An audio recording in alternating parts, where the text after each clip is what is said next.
얼마 전에 한국에서 상영했던 시간 이탈자라는 영화가 있습니다. 그 영화에 보면요, 1983년을 살고 있는 지환이라는 고등학교 교사가 나오고요, 주인공으로 또 2015년을 살고 있는 건우라는 강력계 형사 그 주인공이 나옵니다. 특이한 건 뭐냐면 이 과거의 지환과 그리고 미래의 건우가 꿈으로 연결된 거예요. 그래서 꿈을 꾸면 이 과거의 사람은, 고등학교 교사는 강력계 형사 그 관련된 꿈을 꾸고요. 그다음 또 미래의 이 건우라는 사람은 그 과거의 지환을 그런 관련된 모든 일들을 꿈꾸게 됩니다. 그래서 꿈으로 과거와 미래가 연결이 되는 거예요. 하루는 이 강력계 형사인 이 건우라는 사람이 그 사건들을 보고 있는데, 그 1983년에 일어났는데 해결이 되지 않은 그런 살인 사건 하나를 접하게 됩니다. 특이한 건 뭐냐면 그 살해된 사람이 바로 그 과거에 그 지환이라는 사람의 약혼녀입니다. 결혼하기 전에 이 약혼녀가 죽게 되는데 그 사건이 해결이 안 된 상태로 2015년까지 이른 거예요. 30년 넘게요. 그래서 이 지환이 어떻게 하고 있다고요? 미래를 바라보고 있습니다. 그래서 건우를 통해서 자기 약혼녀가 죽는 것을 알게 된 거예요. 그러니까 가만히 있을 수 없잖아요. 그래서 어떻게든 이 약혼녀를 살리려고 노력하고 그 살해범을 쫓으려고 하는 그 추격전이 벌어지기 시작합니다. 그래서 과거의 지환과 그 미래의 건우가 합력을 해서 그 살인범을 쫓는 것이 그 영화의 테마입니다. 근데 제가 그 영화에서 흥미로웠던 것은 뭐냐면 바로 시간의 구조입니다. 보통 시간은 어떻게 되죠? 과거, 그리고 현재, 미래를 가는 게 시간입니다. 그런데 그 영화에서는 그렇게 된 게 아니고요, 과거 다음에 미래가 불쑥 나온 거예요. 그 다음에 현재입니다. 다시 말해서 미래에 어떤 일이 벌어질 걸 알았잖아요. 그래서 현재에 그것을 막기 위해서 노력하는 장면들이 나오는 거예요. 그래서 현재에 의해서 미래가 영향을 받는 것이 아니라 거꾸로 미래에 의해서 현재가 영향을 받는 것이었습니다. 근데 이 시간의 구조는요, 복음의 시간의 구조와 굉장히 유사합니다. 여러분, 물리적인 시계는 이렇게 갑니다. 지나온 거 뭐죠? 과거. 그 다음에 지금 우리가 살고 있는 거 현재. 그다음 앞으로 다가올 거 미래입니다. 이렇게 흘러가잖아요. 복음은 그렇지 않습니다. 복음은요, 과거가 먼저 나옵니다. 그 다음에 따라 나오는 것이 미래입니다. 미래에 대해서 선포가 이루어지는 거예요. 캐리그마가 이루어집니다. 하나님께서 어떻게 하실 것을 우리에게 나타내 보여주시는 선언이 나타나는 거예요. 그 다음에 그 미래의 선언의 영향을 받아서 현재가 바뀌어가기 시작하는 겁니다. 그래서 현재가 미래에 영향을 주는 게 아니고 그 미래가 우리를 이끌어 갑니다. 그게 복음의 시간적 구조입니다. 먼저 복음이 무엇이죠? 복음의 내용은 무엇입니까? 한번 먼저 살펴보실까요? 복음이 뭔지요? 14절 15절이요. 자, 시작. 그런데 내게는 우리 주 예수 그리스도의 십자가 밖에는 자랑할 것이 아무것도 없습니다. 그리스도로 말미암아 내 쪽에서 보면 세상이 죽었고 세상 쪽에서 보면 내가 죽었습니다. 할례를 받거나 안 받는 것이 중요한 것이 아니라 새롭게 창조되는 것이 중요합니다. 아멘. 이것이 복음의 내용입니다. 복음의 내용이 뭐죠? 예수님께서 십자가에 달려 돌아가셨습니다. 그래서 우리가 그것을 믿음으로 우리는 하나님의 새 사람, 자녀가 되었습니다. 이게 복음이에요. 근데 이 복음의 시간적 구조가 뭐라고요? 과거, 미래, 현재입니다. 과거에 어떤 일이 벌어졌죠? 예수님께서 십자가에 못 박혀 죽으셨습니다. 2000년 전에 우리를 위하여 십자가에 달려 죽으신 거예요. 그래서 우리가 그것을 믿으면 어떻게 되지요? 하나님의 자녀가 됩니다. 사랑하는 성도 여러분, 예수님께서 우리를 구원하시기 위하여 십자가에 달려 못 박혀 죽으셨음을 믿으십니까? 믿으니까 우리가 하나님의 자녀가 됐습니다. 그런데 그 다음 뭐라고요? 하나님의 위대한 선포가 나옵니다. 뭐죠? 마지막 날에 우리가 예수님을 만나서 예수님과 함께 거할 때 우리는 예수님처럼 완전해집니다. 예수님과 같은, 하나님의 아들이신 예수님과 같은 하나님의 자녀가 될 것이라는 선포가 이루어지는 거예요. 여러분, 마지막 날에 우리가 천국에 가면 하나님의 말씀대로 따르지 않는 불순종하는 사람이 있을까요? 없을까요? 없습니다. 다 순종하게 되는 거예요. 그것이 이미 이루어졌다고 선포하고 있습니다. 그래서 어떻게 되는 거죠? 지금 우리가 현재를 살면서 조금씩 예수님을 닮아가는 거예요. 조금씩 완전한 모습으로 변화되고 있습니다. 이것이 바로 복음입니다. 그래서요, 복음은 완전성입니다. 그리스도의 십자가는 완전하신 거예요. 예수님께서 십자가에 달려 돌아가셨습니다. 그리고 우리를 완전히 예수 그리스도와 닮은 그 형상으로 변화시키십니다. 그래서 그것이 뭐라고요? 완전한 거예요. 왜요? 예수님은 결코 실패하지 않으십니다. 그래서 십자가는요, 완전하는 겁니다. Once for all이에요. 한 번 십자가에 달리심으로 이 모든 것을 이루셨습니다. 완전히 이루어지는 거예요. 그래서 그리스도의 십자가는 완전합니다. 그리고요, 그리스도의 십자가는 절대적인 거예요. 바꿀 수가 없습니다. 상대적인 게 아닙니다. 예수님께서 십자가에 달려 돌아가셨습니다. 그리고 우리를 하나님의 온전한 자녀로 삼으셨습니다. 예수님과 똑같은 그 형상으로 우리를 변화시키신다는 거예요. 이 모든 것을 이루신 분이 누구시죠? 예수님이십니다. 그래서 현재 우리가 할례를 받거나 아니면 받지 않거나, 현재 우리가 말씀을 따르거나 아니면 실패하고 넘어지거나 거기에 영향을 받지 않습니다. 그것 때문에 우리의 구원이 흔들리지 않습니다. 그래서요, 그리스도의 십자가는 절대적입니다. 그리고 그리스도의 십자가는 활동성입니다. 그래서 그리스도의 십자가의 그 보혈의 피가 지금도 우리 삶 가운데 흐르고 있습니다.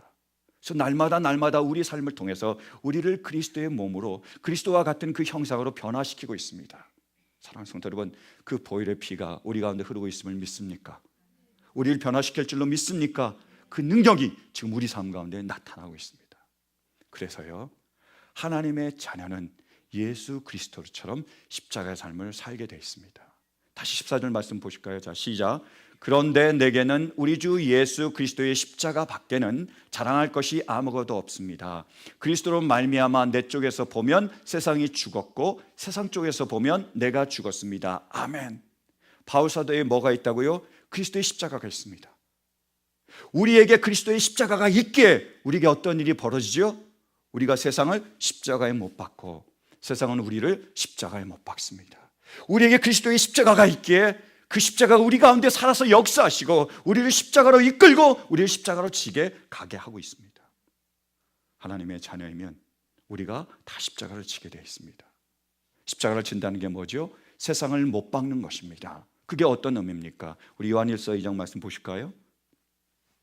요한일서 2장, 자, 시작. 여러분은 세상이나 세상에 있는 것들을 사랑하지 마십시오. 누가 세상을 사랑하면 그 사람 속에는 하늘 아버지에 대한 사랑이 없습니다.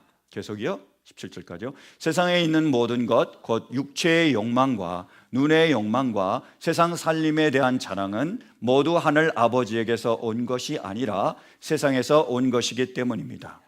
이 세상도 사라지고 이 세상의 욕망도 사라지지만 하나님의 뜻을 행하는 사람은 영원히 남습니다. 아멘. 우리가 세상을 십자가에 못 박아야 됩니다. 근데 뭘 못 박으라고요? 육신의 정욕, 안목의 정욕, 이생의 자랑을 못 박아야 됩니다. 그래서 맨 먼저 우리가 육신의 정욕을 못 박아야 합니다. 근데 육신의 정욕 중에 가장 강한 게 뭘까요? 뭐니 해도 먹는 거 아니겠습니까? 그죠? 먹는 것에 대한 우리가 강한 욕망이 있잖아요. 예수님도요, 광야로 나가셔서 40일 동안 금식하며 기도하셨습니다. 그리고 그 금식이 다 끝난 후에 마귀가 와서 예수님을 시험합니다. 네, 마귀가 맨 먼저 한 시험이 뭐였을까요? 먹는 거였습니다. 어떤 거였죠? 돌을 떡으로 바꿔라. 이 유혹이었습니다. 근데 이게 굉장히 강력한 유혹이에요. 저도 그것을 경험한 적이 있습니다. 고등학교 때 뭣도 모르고 금식 기도를 쫓아갔습니다. 따라갔어요. 그랬더니 산에 데리고 가더니 하루에 아무것도 먹을 걸 안 주는 거예요. 배고프더라고요. 둘째 날도 돼도 아무것도 안 주는 거예요. 그게 금식이래요. 후회했지만 너무 늦었습니다. 근데 하루 이틀은 버텼는데 3일째가 되니까 하늘이 노랗더라고요. 근데 그 기도원이 산속에 있었습니다. 그리고 닭을 기르고 있었어요. 근데 기도하는데, 금식하면서 기도하는데 그 닭이 왔다 갔다 하는데 제 눈에는 통닭으로 보이는 거예요. 게다가 그 닭이 씨암탉이었습니다. 붉은 깃털을 가지고 있어요. 그래서 왔다 갔다 하니까 저한테는 완전히 양념치킨이었습니다. 그렇게 보이는 거예요. 우리에게 이런 육신적인 정욕이 있습니다. 뭐라고 말씀하시죠? 그 육신적을 십자가에 못 박으라고 말씀하고 계신 거예요. 사랑하는 성도 여러분, 정말 주님을 따르기 원하십니까? 그러면 이 육신의 정욕을 십자가에 못 박을 수 있게 되기를 간절히 축원합니다. 두 번째로요, 우리가 못 박아야 될 게 뭐죠? 안목의 정욕입니다. 이걸 못 박아야 되는 거예요. 근데 우리는 지금 이 현대 세대를 살면서 강력한 도전을 받고 있습니다. 왜냐하면 현대 세대는 엔터테인먼트이 너무나 발달이 된 거예요.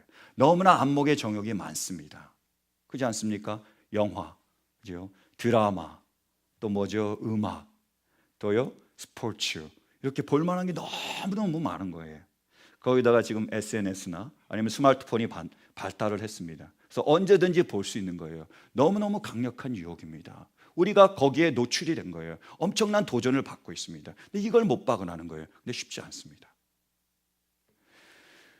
여러분 아시는지 모르겠지만 지금 메이저리그 야구를 하고 있는데요. 한국 출신의 야구 선수들이 많이 왔습니다. 박병호, 그 다음에 김현수, 뭐 이대호, 오승환 이라는 선수들이 와서요. 지금 메이저리그 그 팀에서 그 야구를 하고 있습니다. 근데 굉장히 잘하고 있어요. 그래서 박병호 선수가 있는데 이분은 벌써 홈런을 9개나 쳤습니다. 강력한 신인왕 후보였어요. 그리고 오승환이라는 선수도 있는데 삼진을 너무 잘 잡고 너무 잘 던지고 있는 거예요. 한국에서 왔잖아요. 그래서 제가 관심이 가더라고요. 그래서 신문을 통해서 일반 그 섹션에서 그 기사를 읽으면서 유심히 봤습니다. 더 관심이 가는 거예요. 그래서 스포츠 섹션으로 들어가서 더 자세히 읽기를 시작했습니다. 근데 굉장히 재밌을 것 같다고요. 그 다음에 제가 한 게 뭐겠어요? 유튜브로 들어갔습니다. 그래서 예를 들어서 박병호가 홈런을 쳤다. 그러면 홈런 친 것을 찾아서 봤습니다. 그다음 오승환이 삼진을 잡았다. 그러면 삼진 한 거를 잡아서 찾아서 보는 거예요. 근데 문제는 그것으로 끝나는 게 아니고요. 유튜브에 여러분 들어가 보시면 거기와 관련된 많은 영상들이 있습니다. 딱 그것만 보는 게 아니라 연결돼서 많은 것들을 아셔서 더 보게 되는 거예요. 그래서 하다 보니까 어떨 때는 그거 하느라고 2시간, 3시간이 훌쩍 지나가더라고요. 아, 이거 도저히 안 되겠다. 이러면 안 되겠다. 그래서 제가 결단을 했습니다. 다 끊고 그냥 일반 신문에 나오는 그 기사만 읽고 말아야겠다. 아무리 관심이 가도요. 그렇게 결단을 했습니다. 여러분 혹시 이 말을 들으면서 이렇게 생각하는 분이 계실 거예요. 아니 스포츠 보는 게 뭐가 나빠? 그죠? 스포츠 신문 읽는 게 뭐가 나빠? 기사를 읽는 게 뭐가 나빠? 그리고 유튜브 영상 보는 게 뭐가 나빠? 볼 수도 있지라고 생각하는 분이 아마 계실 거예요. 그러려고 생각합니다. 근데 여러분 이 문제는요. 할례를 받느냐 안 받느냐, 할례 안 할례의 문제가 아닙니다. 이것은요. 마음의 문제이며 실은요. 사랑의 문제입니다. 여러분 우리가 그런 엔터테인먼트 때문에, 그런 오락이나 세상의 즐거움 때문에 하루에 얼마만의 시간을 보내고 있습니까? 영화를 보느라고, 드라마를 보느라고, 유튜브를 우리가 시청하느라고 몇 시간을 우리가 하루에 쓰고 있습니까? 그러면 반대로요. 우리가 주님과는 얼마의 시간을 보내고 있습니까? 성경을 읽고 주님께 기도하고 그리고 주님의 일을 하느라고 우리는 하루에 얼마만의 시간을 쓰고 있습니까? 그렇다면 우리는 지금 누구를 사랑하고 있습니까? 세상을 사랑하고 있습니까? 주님을 사랑하고 있습니까? 미스터 윤이라는 남자가 있습니다. 이 여자가 미스터 킴을 만났어요. 그래서 만날 때마다 얘기합니다. 나는 당신을 너무 사랑해. 이 세상에 당신밖에 없어. 라고 고백을 합니다. 만날 때마다 고백을 해요. 그런데 시간이 없어서 너무 바빠서 일주일에 딱 1시간밖에 미스 김을 위해서 쓸 수가 없습니다. 근데 알고 보니까 이 미스터 윤이 미스 박도 만나고 있었습니다. 근데 미스 박하고는요 하루에 2-3시간 이상을 꼭 쓰고 있는 거예요. 질문을 드릴까요? 자, 미스터 윤은 미스 박을 사랑하고 있습니까? 미스 박을 사랑하고 있습니까? 미스 김을 사랑하고 있습니까? 미스 박을 사랑하고 있습니까? 어떻죠? 누가 더 많은 시간을 보내고 있습니까? 누구를 더 사랑합니까? 사랑하는 성도 여러분, 정말로 우리가 주님을 사랑한다면, 그리고 정말로 우리가 주님을 사랑하기를 원한다면 주님보다 더 많은 시간을 드리는, 우리의 시간을 뺏어가고 우리의 관심을 뺏어가는 그 세상의 정욕, 안목의 정욕은 십자가에 못 박을 수 있기를 간절히 바랍니다. 그래서 이 세상 그 무엇보다 주님을 사랑하기에, 이 세상 그 누구보다 무엇보다 주님과 더 많은 시간을 보낼 수 있는 우리 모두가 되시기를 간절히 축원합니다. 세 번째로 우리가 못 박아야 될 게 뭐죠? 이생의 자랑입니다. 세상에서 자랑하고 싶은 것, 자랑할 것들을 우리가 십자가에 못 박아야 합니다. 여러분 혹시 그 트로피 와이프라는 말을 들어보셨어요? 트로피 와이프요? 그게 뭐냐면요, 어떤 남자가 사업을 합니다. 대박이 난 거예요. 엄청나게 성공하고요. 엄청나게 돈을 많이 벌었습니다. 그래서 명예도 갖게 된 거예요. 이름을 날렸습니다. 그리고 권력도 가지게 됐습니다. 그래서 이 모든 걸 다 갖춘 거예요. 그래서 이 남자가 와이프를 고르기 시작하는데 어떤 와이프를 골랐느냐? 아주 예쁘고 그 다음에 아주 몸매가 좋은 모델 같은 그런 와이프를 고르는 거예요. 연예인 같은 와이프를요. 그래서 그렇게 고른 겁니다. 그래서 그 와이프를 자기가 가는 곳마다 데리고 다니는 거예요. 그 와이프가 뭐죠? 트로피입니다. 성공과 승리의 상징이라는 거예요. 그래서 우리가 승리했을 때 우리가 트로피를 받아서 그것을 자랑하는 것처럼 그 와이프를 끼고 다니면서 그렇게 자랑하는 거예요. 그것을 트로피 와이프라고 부릅니다. 미국에도 대표적인 인물이 있잖아요. 누구죠? 도널드 트로피. 트럼프죠. 도널드 트럼프. 그잖아요? 그겁니다. 그게 바로 트로피 와이프예요.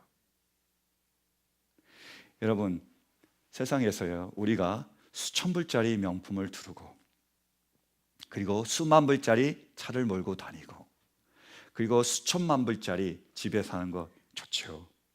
그럼 어떻게 되죠? 지나갈 때마다 사람들이 환호성을 칩니다. 와우, 대단하다고. 어떤 사람들은 와서 막 사진까지 찍습니다. 그죠? 스포츠카 같은 걸 쫙 몰고 다니고 뭐 사진도 찍고 뭐 SNS도 올리고 그럽니다. 그리고 우리가 또 명예까지 있으면 이름까지 날면 와서 사인도 받으려는 거예요. 여러분 얼마나 좋습니까? 우리가 지나갈 때마다 와우 그러고 사람들이 몰려도 막 사인해 주세요. 얼마나 기분이 좋겠어요. 그죠? 근데 성경은 뭐라고 말씀하고 계시죠? 그 이생의 자랑을 십자가에 못 박으래요. 저는 묵상하면서 이런 생각을 합니다. 좋습니다. 제가 하나님의 자녀니까 순종해야지요. 근데 하나님 좀 그것을 한 번이라도 경험해보고 십자가에 못 박으면 안 될까요? 그죠? 십자가에 못 박긴 못 박겠는데 이 모든 걸 다 경험해보고 이걸 다 누려보고 그리고 나서 그것을 가지고 십자가에 못 박으면 어떻게 될까? 이게 제 솔직한 심정입니다. 여러분은 어떠세요? 다 누려보고 십자가에 못 박으면 좋잖아요. 우리 그 마음을 갖고 있는 것은 저뿐인가요? 아니라고 생각합니다. 그죠? 여러분 정말로 우리가 예수님처럼 될 수 있을까요? 정말로 우리가 예수님처럼 이 육신의 정욕과 안목의 정욕과 이 생의 자랑을 십자가에 못 박을 수 있습니까? 정말로 우리가 예수님처럼 그 말씀대로만 순종할 수 있습니까? 답은요, 순종할 수 있습니다. 그리고 반드시 그렇게 됩니다. 왜요? 우리에게는 예수 그리스도가 계시기 때문입니다. 여러분, 그리스도의 십자가에서 우리가 잊지 말아야 될 것은 십자가뿐만 아니라 바로 그리스도이십니다. 여러분, 우리의 십자가로 우리가 구원을 받은 것이 아닙니다.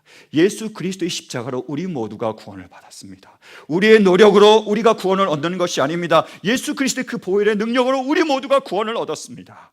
우리가 잘한다고 우리가 하나님의 자녀가 되는 것이 아니라 예수 그리스도가 있기에, 그분의 십자가가 있기에, 그 보혈의 피가 있기에 우리 모두는 하나님의 자녀가 되었습니다. 그 그리스도의 보혈로 우리 모두를 예수님 닮은 그러한 온전한 사람으로 변화시킬 줄로 믿습니다.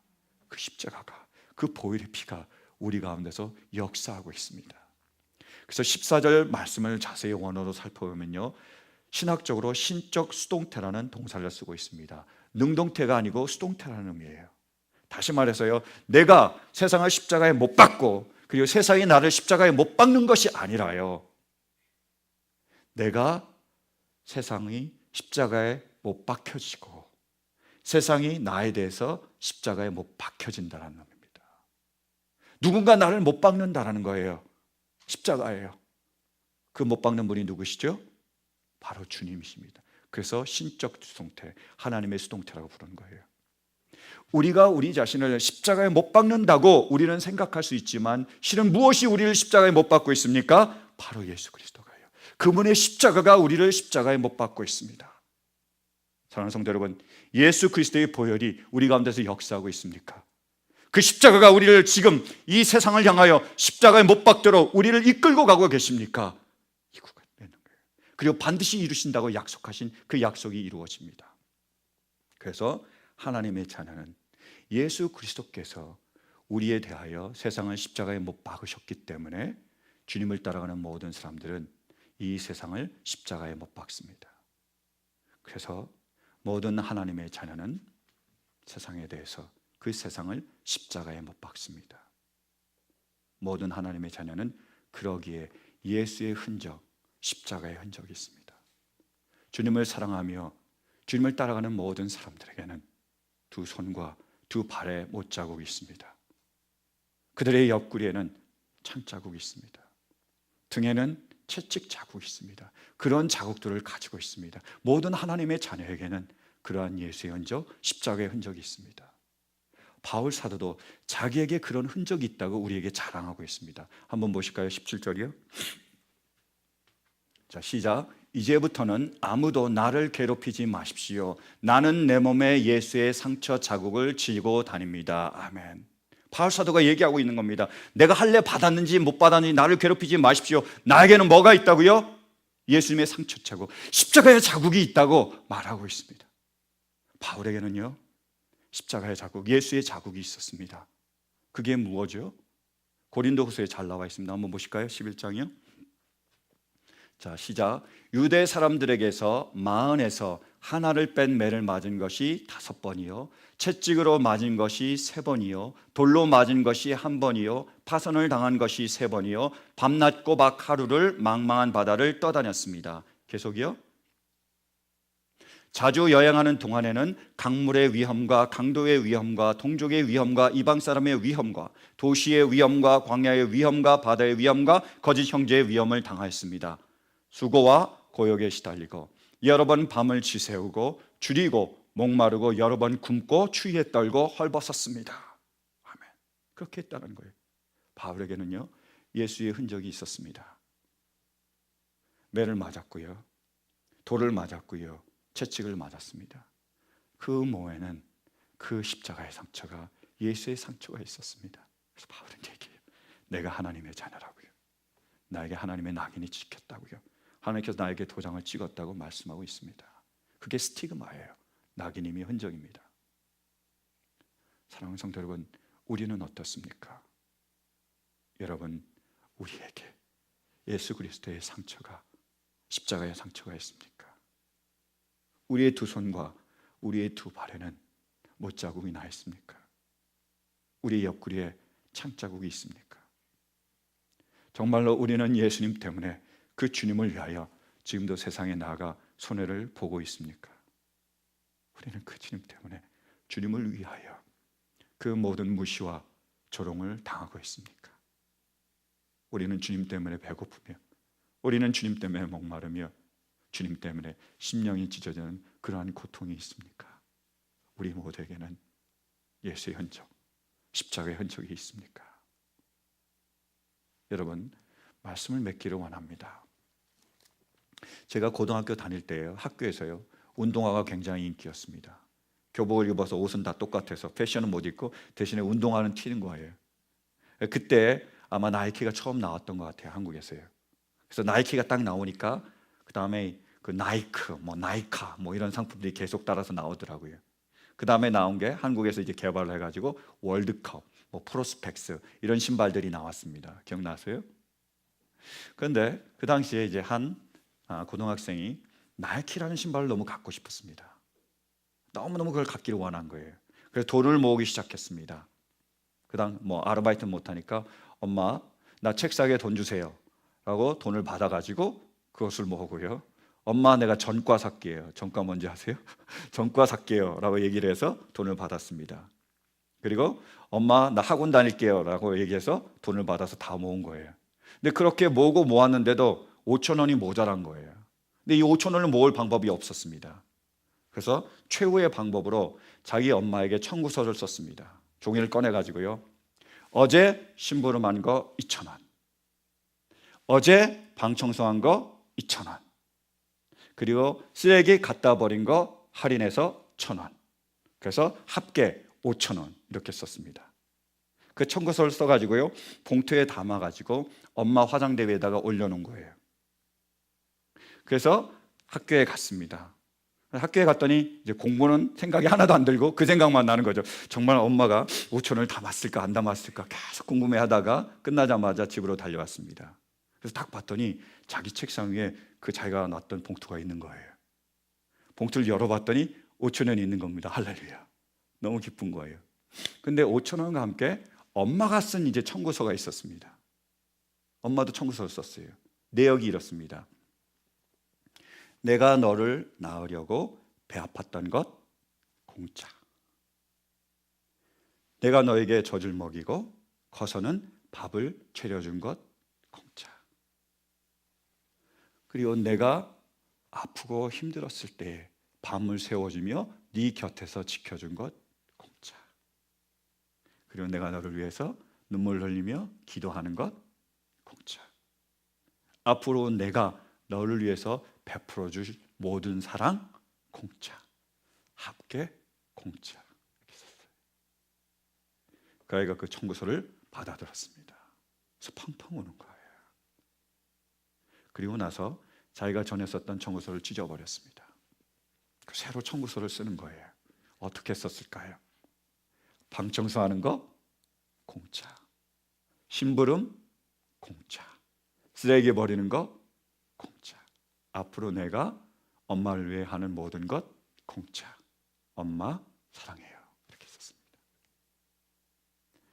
여러분, 예수님은 우리를 위하여 십자가에 달려 돌아가셨습니다. 우리를 위하여 채찍에 맞으셨고요. 그리고 우리를 위하여 가시미 연료관을 쓰셨고요. 우리 때문에 침뱉음을 당하셨습니다. 그리고 십자가에 오르셔서 두 손과 발에 못이 박히셨습니다. 옆구에는 창을 찔리셨습니다. 모든 물과 피를 흘려주셨습니다. 우리를 죽도록 사랑해 주셨습니다. 여러분, 우리 모두가 그 사랑을 받았습니까?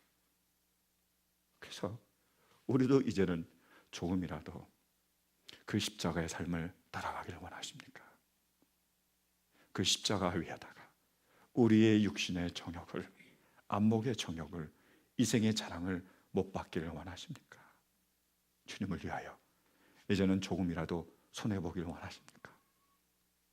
주님을 위하여 이제는 조금 모욕당하는 것 괜찮다고 여기십니까? 주님을 위해서 큰 건 아니라도 작은 것이라도 섬기며 주님을 위해 일하기를 원하십니까? 만약에 그 마음이 우리 안에 있다면, 그 마음이 있기에 우리가 조금이라도 그렇게 할 수 있다면 그 이유는요, 바로 우리 안에 그리스도의 십자가, 그분의 사랑이 있기 때문입니다. 이 모든 일들은 그러므로 우리의 공로가 아니라 그리스도의 은혜이십니다. 그래서 바울은요, 갈라디아서 이 모든 편지를 받으면서 마치면서 다음과 같이 우리에게 마지막으로 이야기합니다. 한번 보실까요? 18절이요. 자, 함께 봉독하겠습니다. 시작. 형제 자매 여러분, 우리 주 예수 그리스도의 은혜가 여러분의 심령에 있기를 빕니다. 아멘. 사랑하는 형제 자매 여러분, 지금 이 시간 예수 그리스도의 십자가가, 그 그리스도의 은혜가 우리의 심령에 있기를 간절히 축원합니다. 그 십자가가, 그 사랑이 있기에 우리도 주님을 따라 그 십자가의 길을 걸어갈 수 있게 되기를 간절히 원합니다. 제가 믿는 것은 주님이 우리를 위하여 십자가를 지셨기에 그 십자가가 완전하고 절대적이게 우리가 반드시 그 길을 걸어가게 될 줄로 믿습니다. 오늘도 부족하지만 주님과 함께 그 십자가의 길을 걸어가는 우리 모두가 되시기를 간절히 축원합니다. 우리 시간 함께 기도하며 주님께 나아가겠습니다. 십자가